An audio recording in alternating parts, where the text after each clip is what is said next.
Hi, everyone. We'll get started shortly.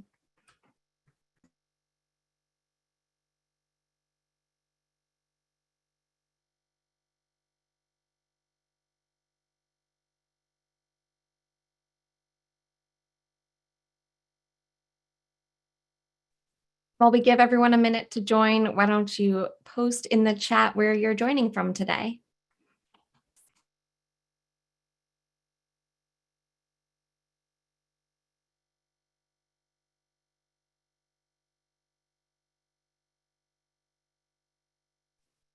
Seeing folks joining from all across the country. I saw Philadelphia, my hometown, Austin, Texas. Great. Okay, well, let's get started. Hi, and welcome to the Jobcast. When you perform your first search on the Indeed.com homepage, you may get hundreds or even thousands of job posting results. While it's great to have so many options, you may need some help narrowing the list of opportunities to the ones that are the best fit. If you're new to online job search or want to optimize your search results, this workshop is for you. So before we begin, I'll cover a few housekeeping items. First, you're in listen only mode. So you can hear and see us, but we can't hear or see you. And we're recording, but remember, you're not being recorded, just us. The recording will be shared out in a few days. And I'll be posting links to relevant resources in the chat so that you can go deeper on specific topics that are of interest to you. But you don't need to feel like you need to be actively clicking on every link if that's going to be distracting. All of the links along with the slides will be sent after the webinar. And we'll be using the Q&A feature in Zoom. So an important note, if you post a question, your name will be shown unless you check the box to send anonymously. So if you don't check that box, your name and questions will be associated and seen publicly during the webinar. That's because you'll all be able to upvote questions that are posted on Zoom to be answered live. So just give the question a thumbs up and we'll talk through the top voted questions at the end. So stay tuned for that. And please only post questions that are going to be relevant for others. That's what will get it upvoted and answered by us. And if we don't get to your question at the end, you can post it later as a comment on the YouTube video so our team can respond there.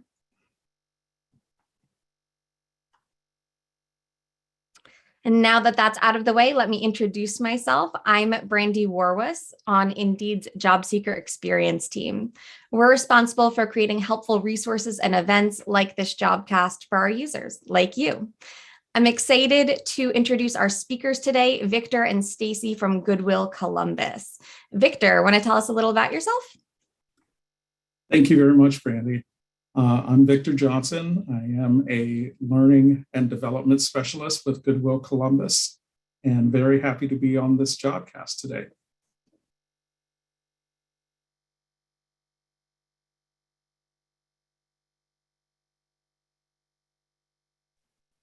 Thanks, Victor. Stacy? Hello, my name is Stacy Biddle. I am the upskilling coordinator here at Goodwill Columbus, along with my pal Victor. And thank you for having us today. I'm excited to be here and excited to share this material.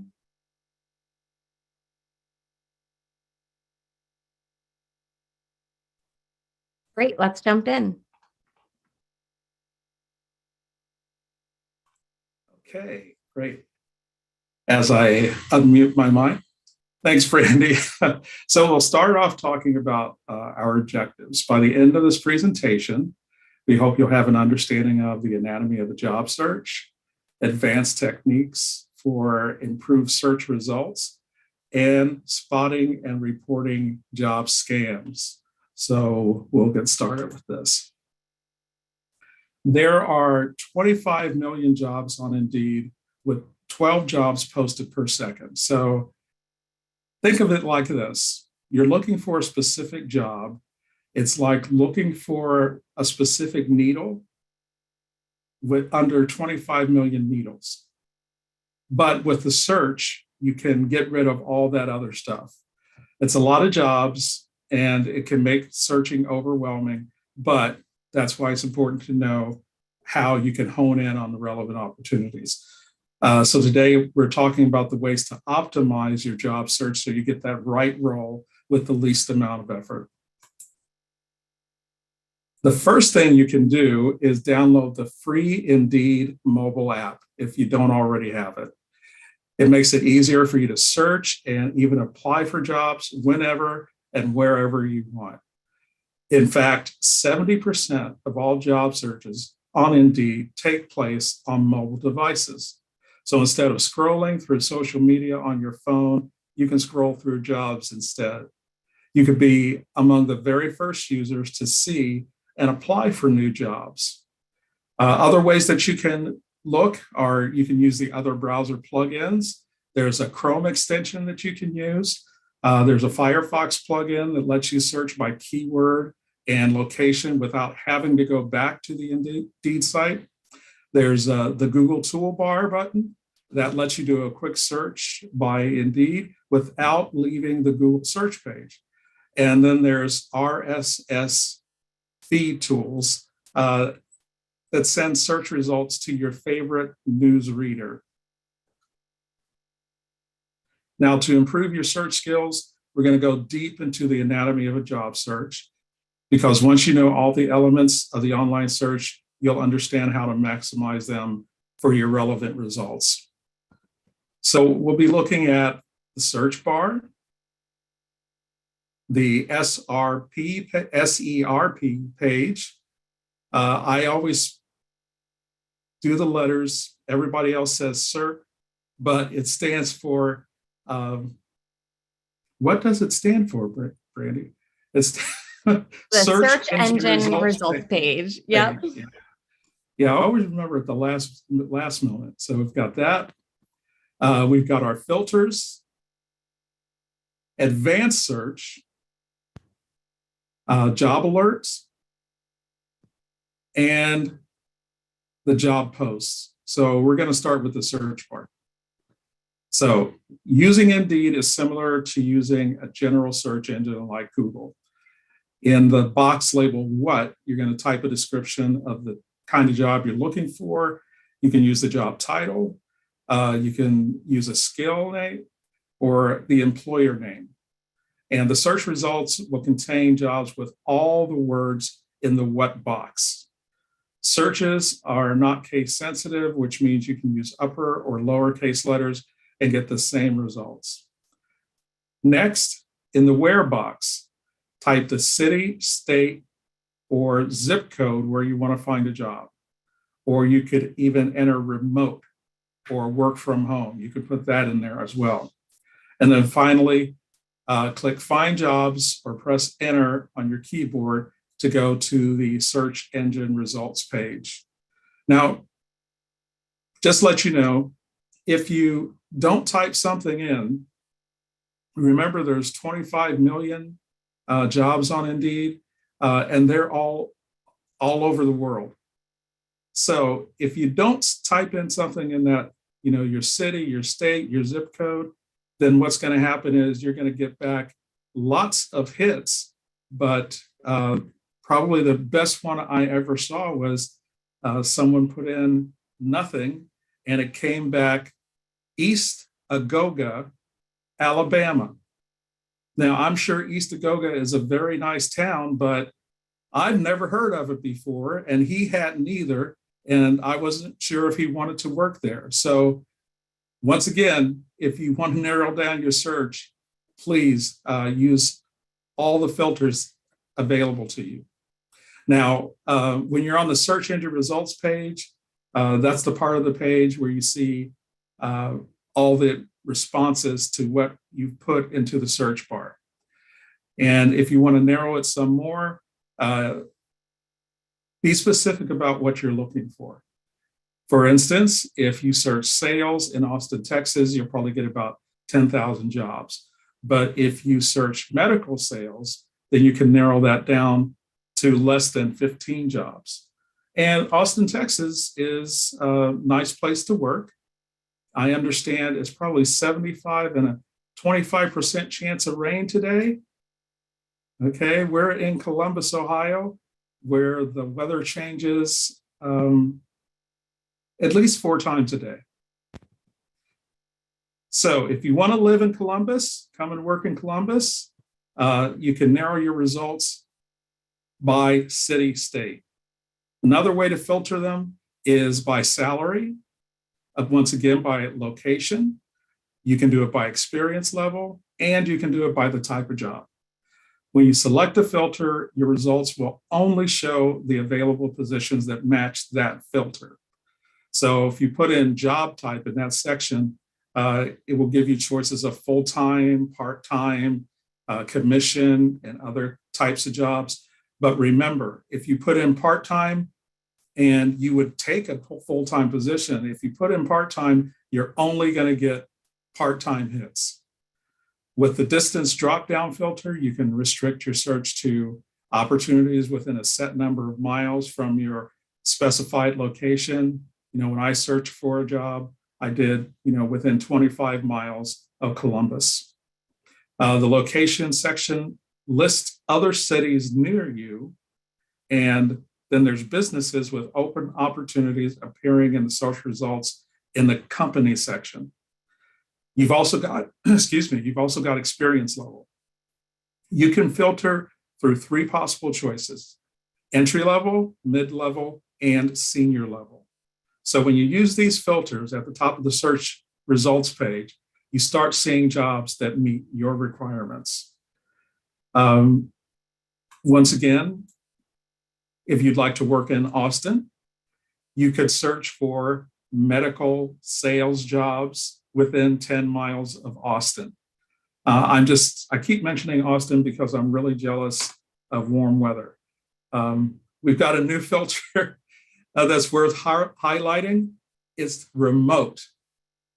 And I guess with remote, I can stay in Columbus because I won't have to go outside. But remote, things have changed. So since employers now have the option to indicate if a job is remote or temporarily remote, you can look for jobs that you can do in your home. So if you're searching and applying for jobs from your phone, you can filter your results to show only those jobs that allow you to apply from your phone. I want to just jump in and add that the filters you see may vary depending on the job that you're searching for. So for instance, if you search for nurse jobs, you may see additional filters for shift and schedule, specialty, license, and work setting. That's great. There's also the advanced job search, and that's next to the Find Jobs button on your search results page. So with advanced search, you can narrow or broaden your search based on things like the company, salary, or age of the job post. For example, say you're looking for a role in customer service, but you find that all your results are coming back for call centers and you're not interested in that. You can put in call center in the with none of these words box. So call center in with none of these words, and then your returns will have none of the words you put in there. So no more call centers. It's also useful for combining searches, like the role you have has varied titles, like if you're looking for customer service or human resources, it's going to be customer service, could be customer support, client success, CSR, human resources could be HR, could also be talent acquisition. And you can separate words with a comma and put quotations around phrases. So you can get really hone in and zero in on the job that you're really looking for. Now, some names and phrases, like I said before, they're better known by their abbreviations. So you can put those in with the spelled out phrase. So if I'm searching for HR, I'm going to put HR and I'm going to comma, and I'm going to put in human resources, comma, talent acquisition. That's what I'm going to do. That will help you a lot. Now, once you've figured out the search terms, you get the right results, you can automate your search using job alerts. So job alerts are email updates about new jobs that fit your criteria, and it's convenient. You can see the new jobs as soon as employers post them, and you can create multiple job alerts, and they can be sent to you daily or weekly. And to activate that, you can do it when you're on your computer or laptop.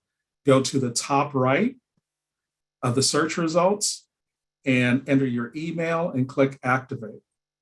But if you're using your phone, you're going to scroll down to the bottom of the search results page and enter your email and click activate. I better say this now. If you're using your phone, there's nothing wrong with your phone if you try to do an advanced search and nothing happens. Right now, the technology, we're catching up with things, but right now, if you're using your cell phone, you can't do an advanced search, but you can do everything else, including apply for the job. So be sure you get the best search queries out there for the type of job you want before you set up the alert. That way you're not getting emails about all kinds of jobs that you're not really interested in. You get the emails for the jobs that actually fit for you. You can pause, delete, and manage the job alerts. So the frequency that you're getting, you can always change that, modify it, and you just go to your account, and then in subscriptions.indeed.com, you can change those.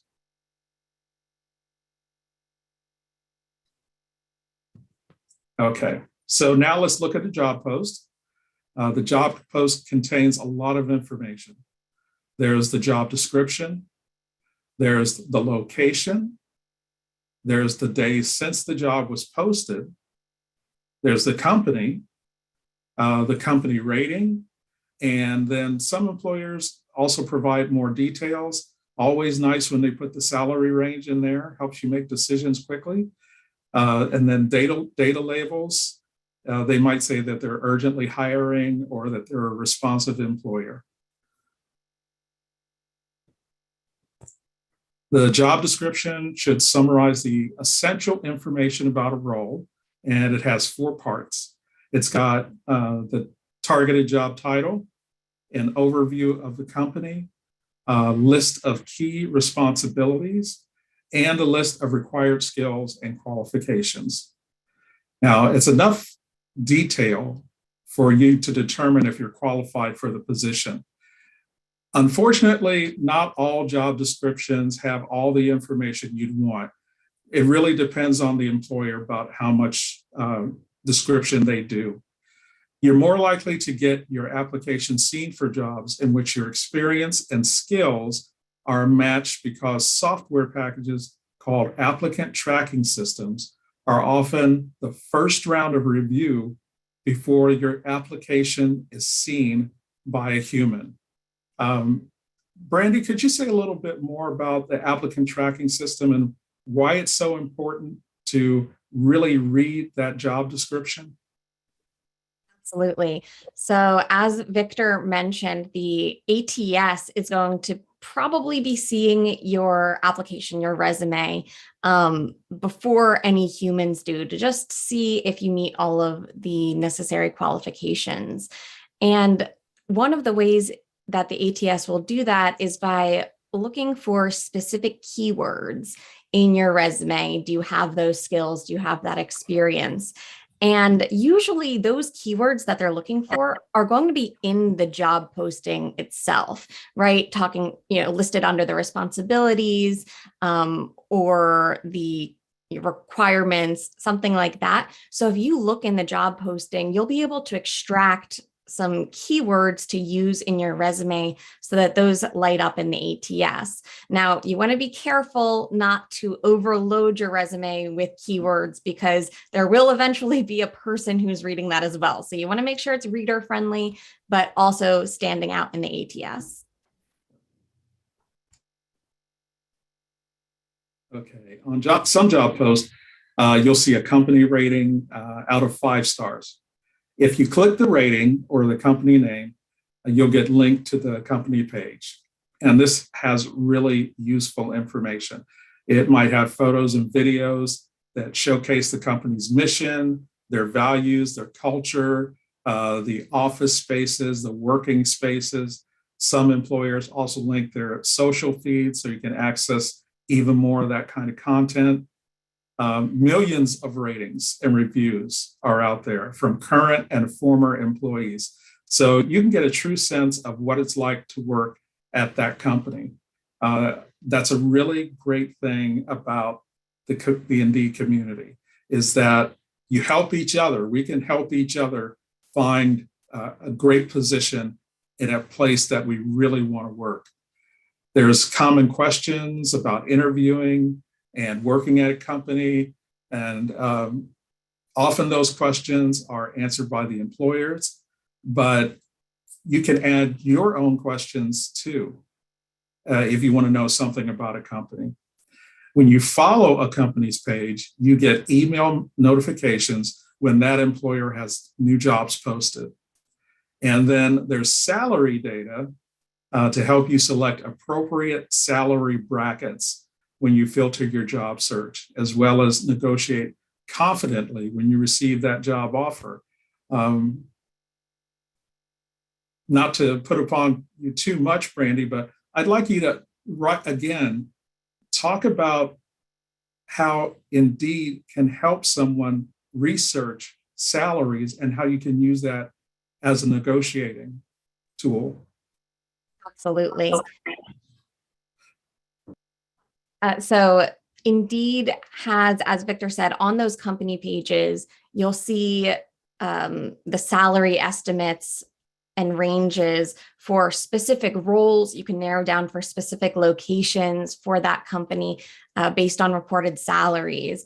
And you can even use Indeed salary calculator to estimate, what is the market value for this position in this location, just so that you know before you move forward with applying what you're getting into, what you can expect. And then that's also really helpful when you get to the interview, because it's hard to ask that sort of question about compensation early on in the interview process. So at least you will have some data to go on. And then one other feature I wanted to mention on Indeed's company pages is the work happiness score, which is a company rating out of 100 that shows how employees feel at work. And this is so relevant for today's job market, since many people are realizing that happiness and well-being at work are possible and important.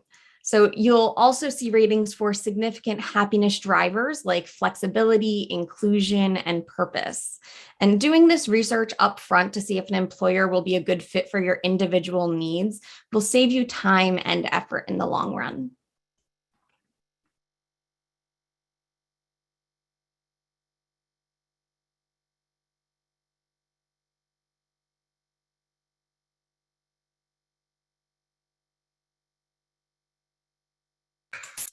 So looking for a job is like having a full-time job. So, once you found something that you're interested in, it's time to apply. Use your Indeed resume, and you can apply for jobs with just a few clicks. If you're signed in, applying with your Indeed resume is the default option for completing your application. And keep an eye out for jobs that have apply with your Indeed resume label. Your resume is sent directly to the employer rather than redirecting you to a company website or an applicant tracking system where you would input all of your resume information. Another important feature about job posts is that you can save them. And all you have to do is just click Save Job or the little heart icon. When you want to find it later, go to apptracker.indeed.com or just go to My Jobs. And you can keep track of your applications here, the jobs that you're interested in. And the page may look a little different in the future.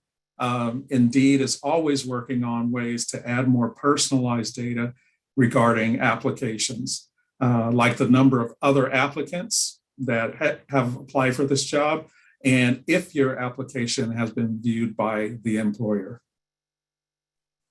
Yeah, I wish I knew about my jobs when I was searching, because I was manually tracking jobs to apply to, whether I heard back or got an interview. And I was tracking it in a spreadsheet, and that became messy really quickly. So this feature simplifies all of that for you.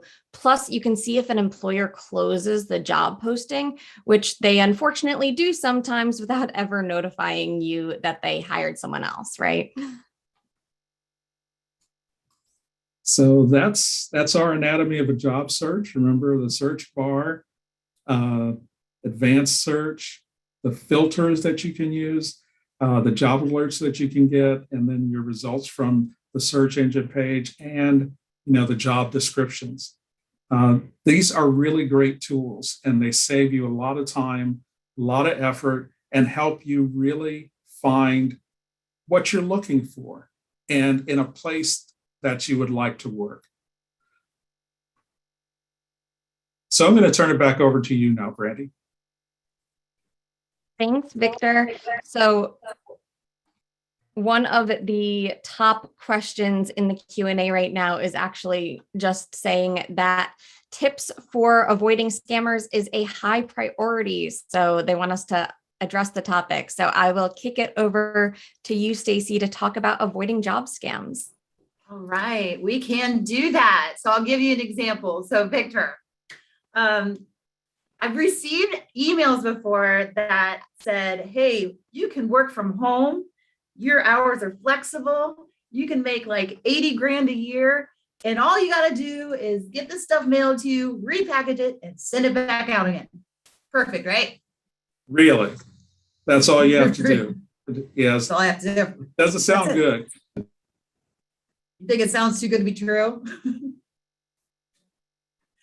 Because it probably is. So that is probably a great example of a scam. So let's talk about that. All right. So a scam job post is typically a solicitation for a fake employment opportunity. Many times these opportunities include job descriptions that really are just too good to be true, right? They offer salaries outside the range for the position, or offer a high hourly wage for like very minimal work. So like in some cases, you might receive an unprovoked employment contact or receive a reply to your application immediately after submitting your resume online.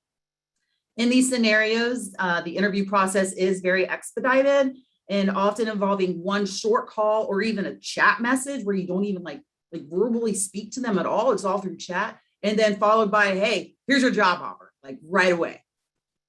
So Indeed does have teams dedicated to protecting our users by automatically and manually removing fraudulent or low quality jobs and accounts. If a job doesn't meet Indeed's quality requirements, it's not shown to users, so you won't see it. So I've always been curious, Brandy, how long does it usually take for Indeed to maybe find and remove these fraudulent scams? Great question. So according to our trust and safety team, most fraudulent accounts, like 90% of them, are removed in 4 days or less. So if you are seeing a scam, it's probably the first 4 days that it's been posted, and hopefully you report it so that it'll get removed even more quickly. Great. Thank you for that. So job posting scams, they were around before the coronavirus. But as the number of people experiencing job loss increased, it's become even more important to be aware of how to spot fraudulent postings. So let's talk about the common types. And the first one we'll talk about is check scams. So what they are, check scams get people to unwittingly take on the risk of passing a bad check. So look out for scammers that often offer elaborate stories about needing maybe like a personal assistant, a caregiver, or someone to cash a check to make large purchases or transfer money for them while they're out of town. These often include stories where you might hear that you are required to purchase expensive medical equipment for a family member on their behalf, or maybe even that they're going to open up a new office, in your area, right? And that they would like for you to require to, purchase office supplies or equipment or software using that check.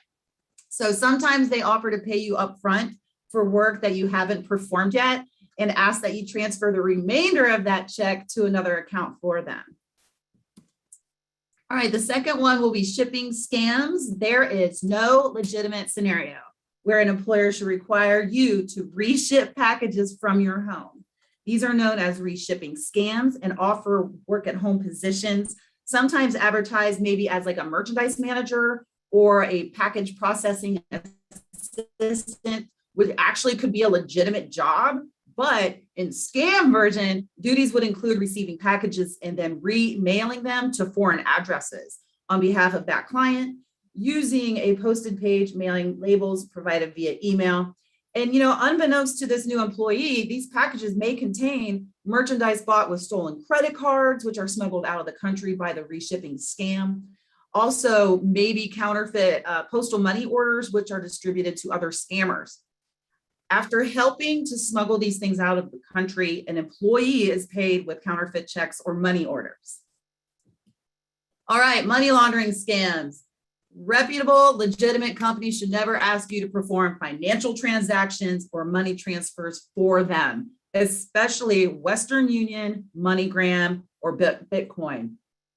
Even if you are not asked to transfer any of your money, these unsavory folks are often looking for other people to perform scam-related financial transactions so they don't have to.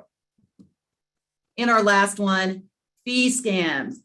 It shouldn't cost you money to apply for a job. No, not at all. They ask for money up front with your application, move on. Not only do these fee scams fleece job seekers, they are also signs that a company is involved in other shady activities. Certain legitimate expenditures like uniforms and like job tools may be required after you accept a position, but are generally deducted from your salary after you begin working. And then likewise for background checks, they're most often paid for by the employer or offered directly to you by a local governmental agency and should not be paid by you in a form of a fee to the employer. So some other types of fees that you may see that are total no good. They're scams. Application fees, again, you don't have to pay to apply to a job. Recruiter placement fees, interview reservations, training fees, and then again, background check fees. So Victor, have you heard of any of these? Have you seen them? What's your input here? I've seen them, and Okay. I can't believe them. Right. It's too good to be true, or you're just wondering, what would I be getting myself into? And paying, for an interview reservation, Right. that is, if I have to pay for my interview, I don't think I want to work for that company. Yep, my thoughts exactly. All right, so let's move on. Let's talk about what you should or should not do in order to reduce the chance that you will be scammed. Do look for verifiable company email addresses. Larger, more established companies have email addresses with top-level domains that match their websites. Communications from large established companies would usually not come from publicly available addresses like Yahoo or Gmail. So if you're contacted by someone with a generic address like that, ask if they're able to conduct communications via a company domain email address. If they can't or they won't, proceed with caution here. Do watch closely for email addresses with misspelled or spoofed company names. These are often similar to, but not exactly matching the actual company name. So examples of suspicious addresses would include info@company.net instead of info@company.com.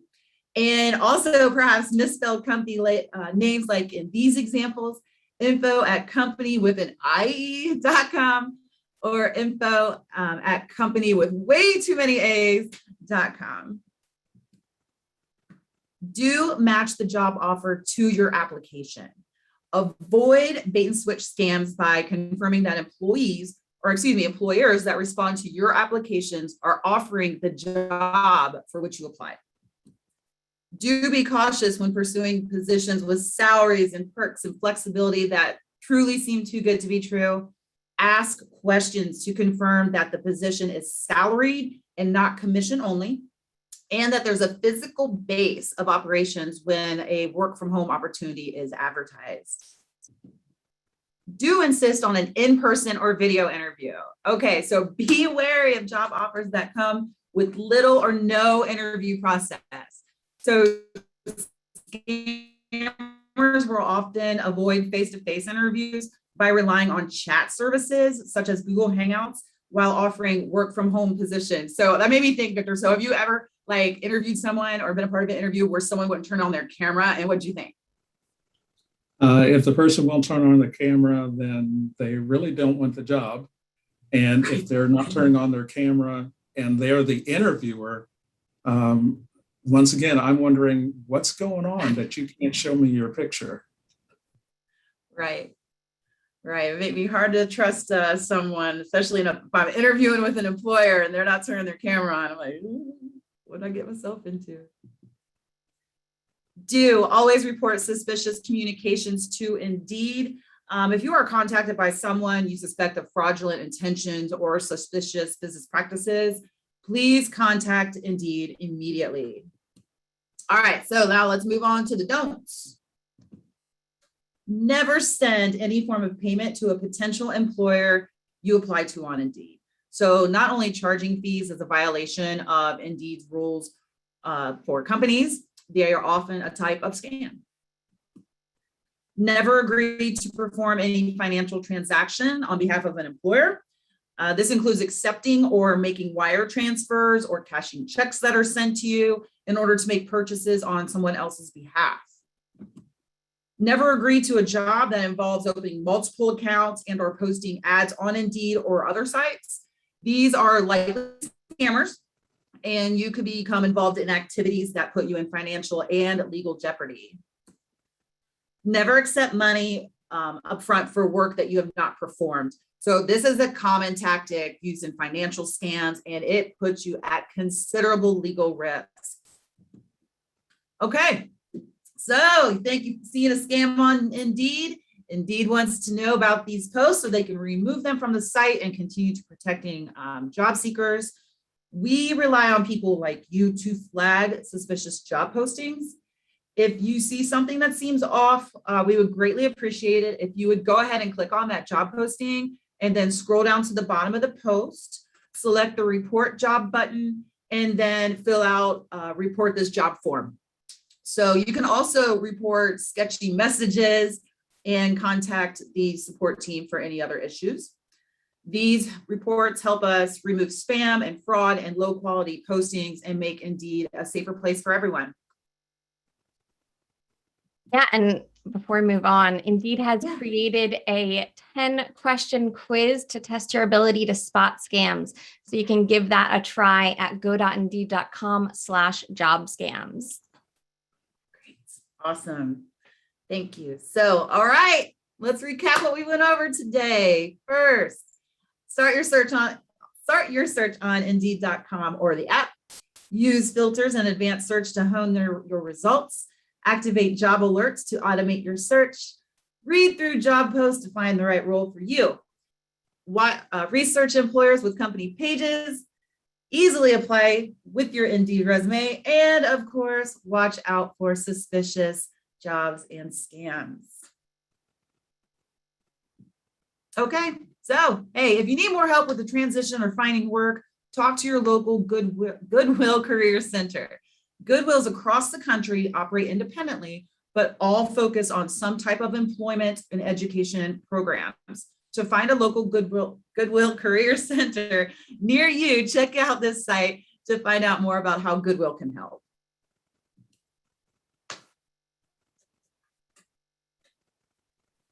Thank you, Victor and Stacy. So as a reminder, the recording of this workshop will be shared with you, and all of the links that I've shared in the chat will be shared again after the workshop along with the slides.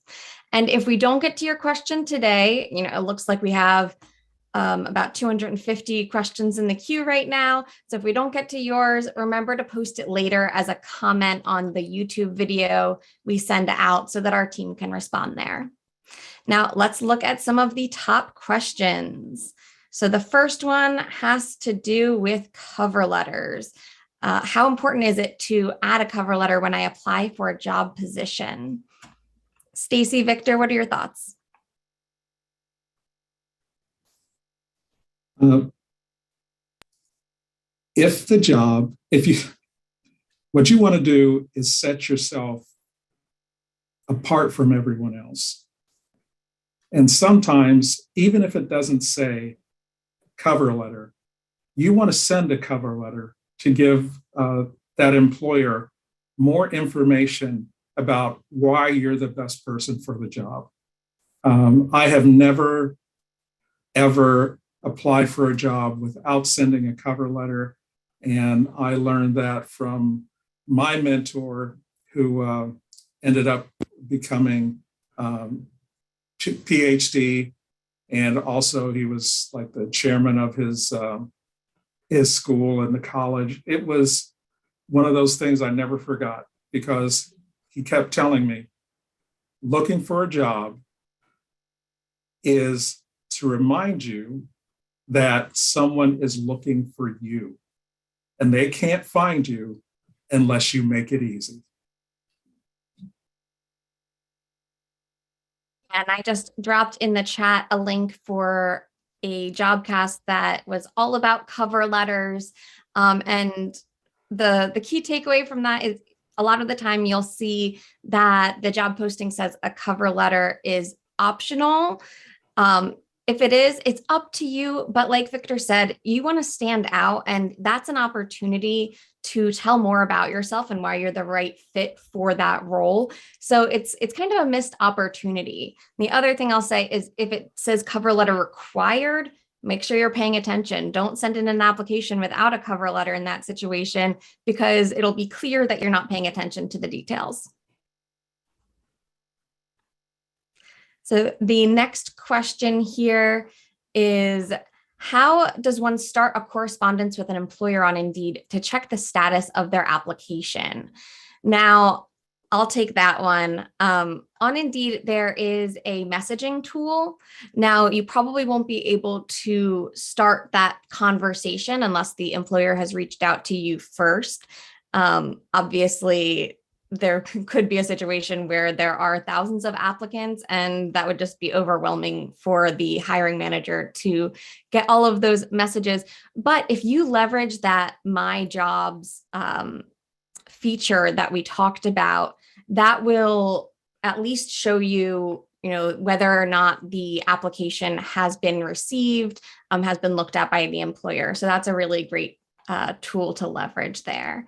Other than that, I'd say you can feel free to reach out to the HR department. Usually there is a pretty generic HR or recruiter email address that you can contact with any questions if it's been a while. Now, I wouldn't suggest reaching out, the day that you apply. They probably haven't gotten to your application yet, and you don't want to overwhelm them.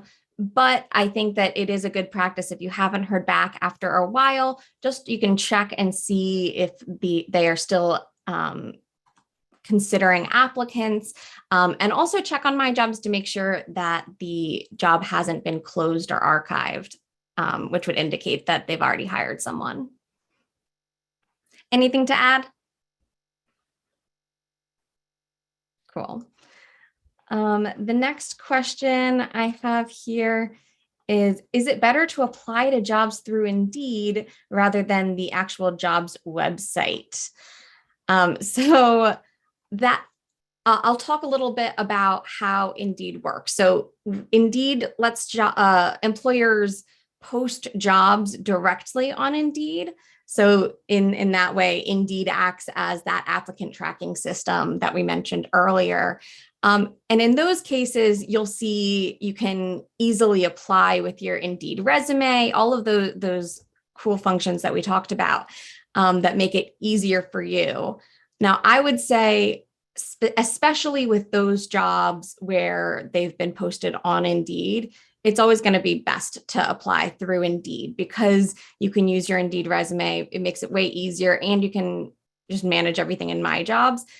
For other jobs that aren't posted directly on Indeed that might be on their individual employer sites or other job boards, they get added to Indeed, you'll see that the apply button on the job posting says apply on the company website. Now that will take you, you can click that and it'll take you to the application so that you're on the other, the employer site anyway. Now that's always, at least for me, those are harder because you have to fill out the whole application on the site. The benefit of applying through Indeed and with your Indeed resume is, I don't know if you guys have dealt with this before, Victor or Stacy, but a lot of the times when you're applying on an employer website, they'll have you upload your resume, but then you also have to fill in basically all of the things that you've had on your resume, your work history, your contact information. You have to input all of that separately for their ATS. So what the benefit of doing it on Indeed is that it does it all for you based on that single Indeed resume. So it just simplifies the process for you. And then, like I said, using My Jobs to keep track of everything is a huge benefit, in my opinion. So the next question here, many jobs are listed as remote, but are actually only temporarily remote or have residency requirements. How can I find fully remote positions without getting the temporarily remote listings? That's a tricky one, especially since the pandemic started. We added a lot of the remote filtering functionality. So I think the best bet for doing this, like we said earlier, is putting remote or work from home in your location box when you do your search. And then once you get to the filtering on the search engine results page, there's a remote filter and you can select remote or temporarily remote. So if you don't want temporarily remote, I would just uncheck that so that those listings aren't included.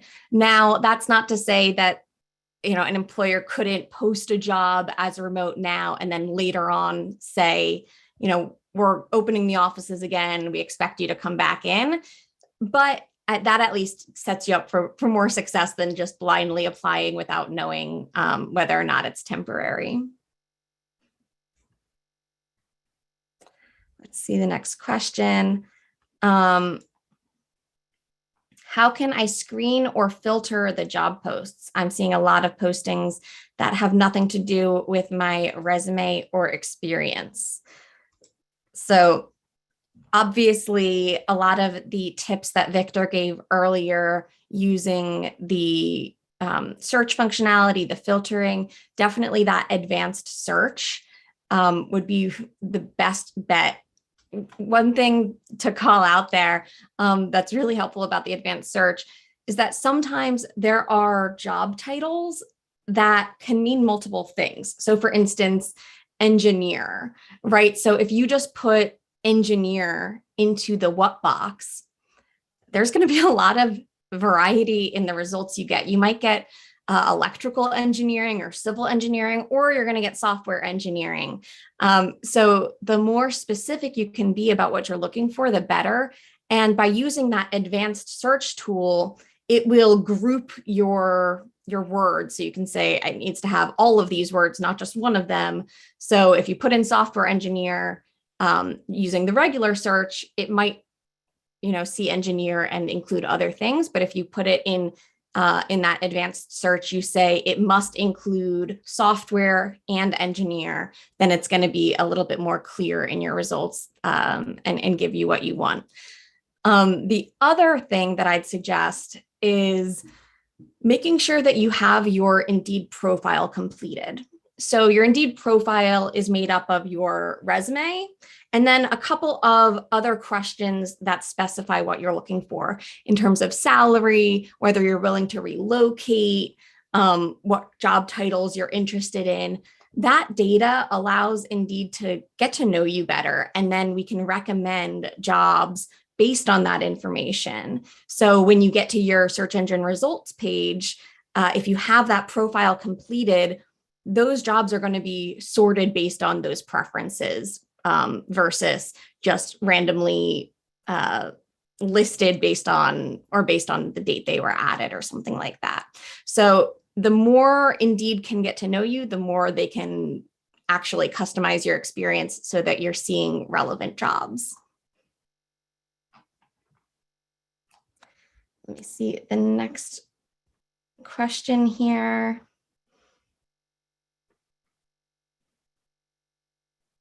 Any advice on how to alter your job profile if you repeatedly get labeled as overqualified for junior positions and underexperienced for mid-level positions? This is particularly relevant in a weak job market, so there are a massive number of applications for most positions. Victor, Stacy, any suggestions on what to do when you're overqualified for entry level and underqualified for mid-level? If you're interested in the position, see, this is hard because you want to get to the point, and perhaps what you do is for one of those positions, you send a cover letter. And in your cover letter, if I was sending a cover letter and I didn't want them to discount me because I'm overqualified, I would remind them, this may look as if I'm overqualified, but that just makes me more of a ready to go, hit the ground running technician for you. And that's a really hard question because, that old thing about they want experience, but you can't get experience, so you get the job, but you can't get the job because you don't have experience. If you don't have enough experience, then you've got to talk about your training, your energy, and how quickly you learn a system. So I would say if you're having that kind of trouble, let your applications have a cover letter for your applications, and in your applications, try to address that. It may seem that I'm overqualified, but that just means I'm someone who will be able to hit the ground running, and I'm the best person for this position. Stacy, what do you think? Yeah, it's hard to expand. You pretty much nailed that, Victor. Yeah, you do have to explain exactly what your situation is. Definitely do a cover letter, and just find ways that make you stand out, right? Identify your passion, your energy, the way you can pick up things. I really don't have a whole lot to add to what Victor did because he just said everything that I was going to say. So, I mean, you can do it. That's why it's so important to have, back to our discussion about the cover letter, important to have that cover letter accompany your application and your resume. Yeah, and one thing I'll add, if you are going for roles that maybe you aren't seen as qualified enough for, you can consider upskilling through online or in-person courses, volunteer efforts, something that's going to show that you are putting in the effort to get to that next level, even if you aren't getting that experience from your existing work potentially. So I'd say, yeah, leverage your cover letter.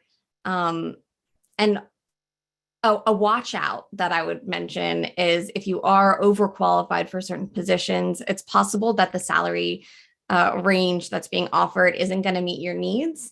So just be careful when you are applying to those more entry-level positions that you're aware of what the pay range will be before you get too far along in that hiring process. So the next question here, what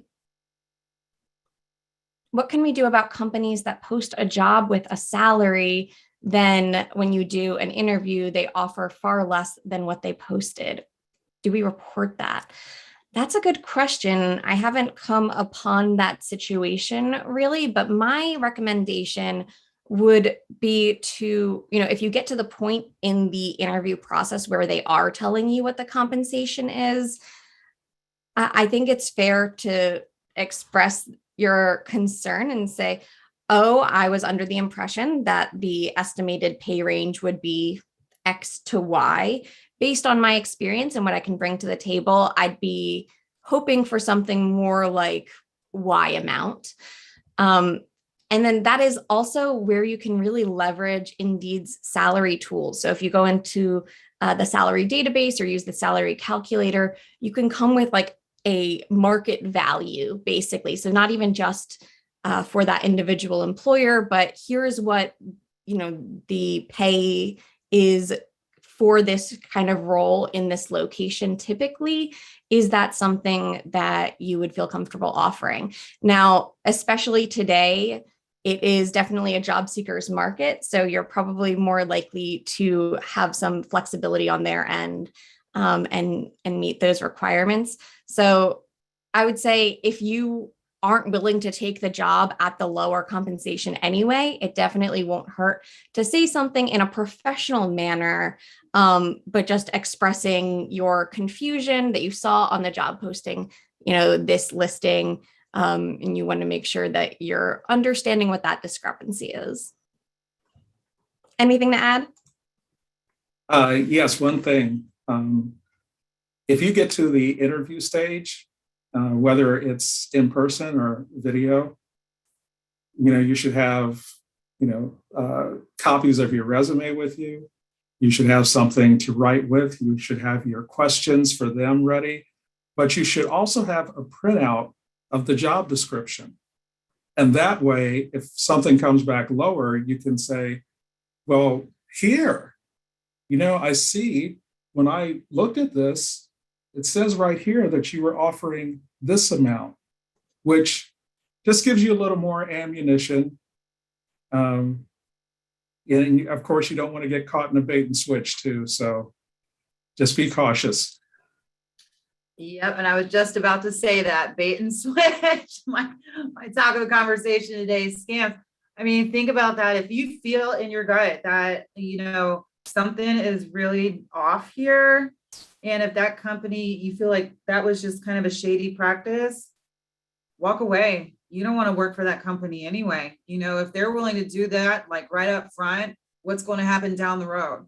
So I don't know, just something to think about there as well. Definitely.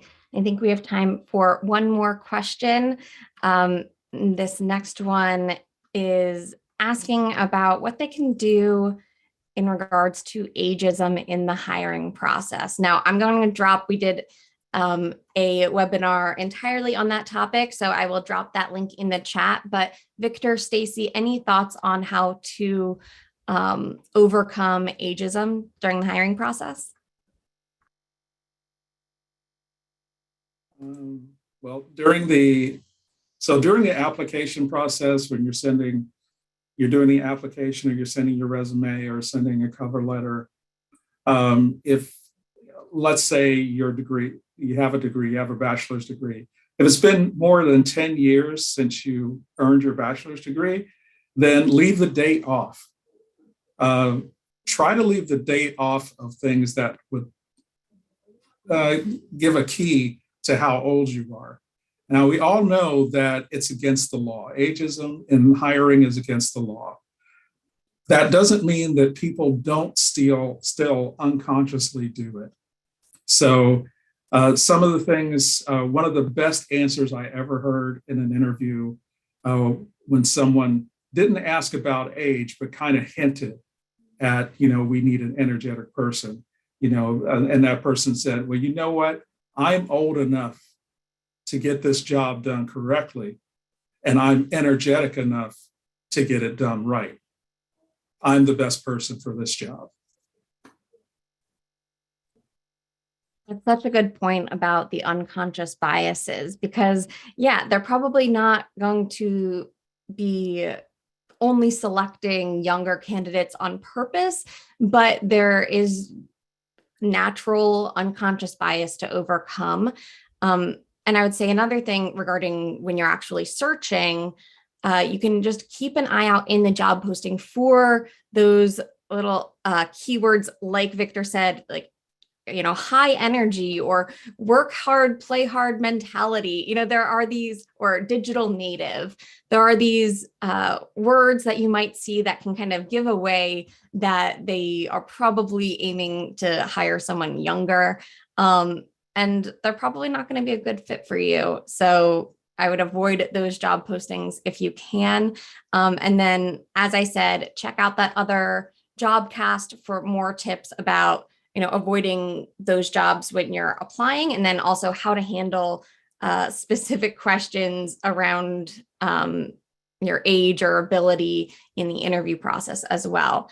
And also tips on your resume and, how to leave off education dates, that sort of thing. So that is all the time we have for today. Thank you, Victor and Stacy, and thanks to everyone who joined. If you found this to be helpful, check out our other Jobcasts at indeed.com/jobcast and follow Indeed on social media. Thanks for tuning in, everyone, and have a happy holiday season and a happy new year.